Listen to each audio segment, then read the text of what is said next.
Hi, I'm James and welcome to a new review. Today we're looking at Warlord Games' Soviet Army paint set, designed for bolt action, but obviously you can use it with any set of figures. So what do you get with this? I've got to be honest, I was drawn to this by the fact it says rapid deployment, because let's be honest, what do we want to put the emphasis on? Getting the stuff on the table. So we've got a number of paints with this. Let's have a look what we've got. And they're all from the Army Painter system. So we've got a matte varnish, okay, that's always useful. Soviet khaki green. We've got Soviet body armour, very specific colour palette there. Drab khaki. So look at the differences. There's a slight difference between the two. What else have we got? We've got brown leather. And we've got Soviet greatcoat brown, and then there is a little tin of strong tone quick shade, and I do like using quick shade, particularly on smaller models. So we've got that. Now it does give some guide on the back as to how to actually do it. So you've got step one, paint the model with a coat of primer, then block in the colours, no need for shading and highlights.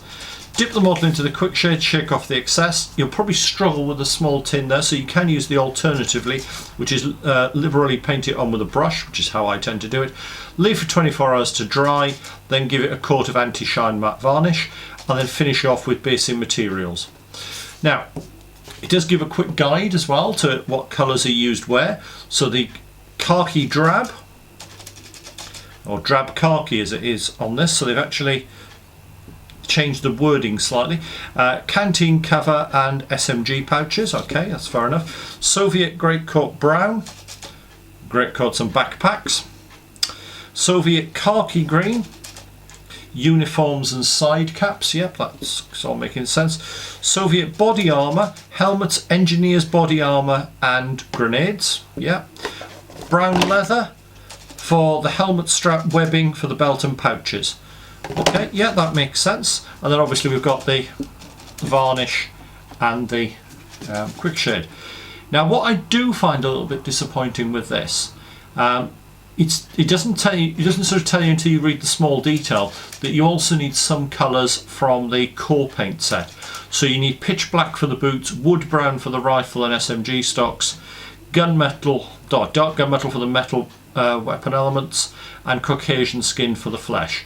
So it's not a complete system.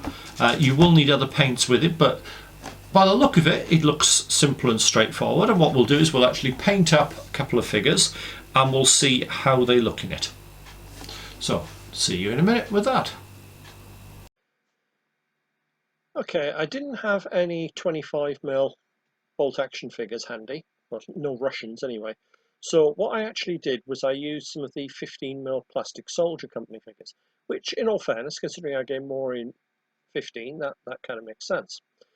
And I am really happy with the results. You can see how they've come out there. The subtle difference in the shading between the pouches and the uniform works nicely. The helmets have got that slightly distinctive green look to them. I am really happy with it, and if it's come out this well on a 15mm figure, I think it'll work nicely on larger figures. My only complaint on the pack is the lack of some of the colours. I used various colours for that. I think I used a couple of the Games Workshop contrast paints from memory, or for the boots anyway. The faces, I think I just used straight Kislev flesh for that one. And you can see that the shading has worked nicely. I like the Army Painter shading system. It's always worked nicely for me. And the quality of the paint is a lot better than when I actually reviewed the original figures. I'll put a link in the end description for the figures. And you can see just how much my painting's progressed in the last 12 months. One thing I did like with them is there's plenty of paint in there. I'm still, I was going to say I was still annoyed it didn't have all the colours, but I've actually moved away from that because it made me realise if I was painting multiple bolt action armies, I'd probably buy the basic paint set and these. So you're actually looking then To get a full set of paints, you're probably looking at an outlay closer to £40 than 20.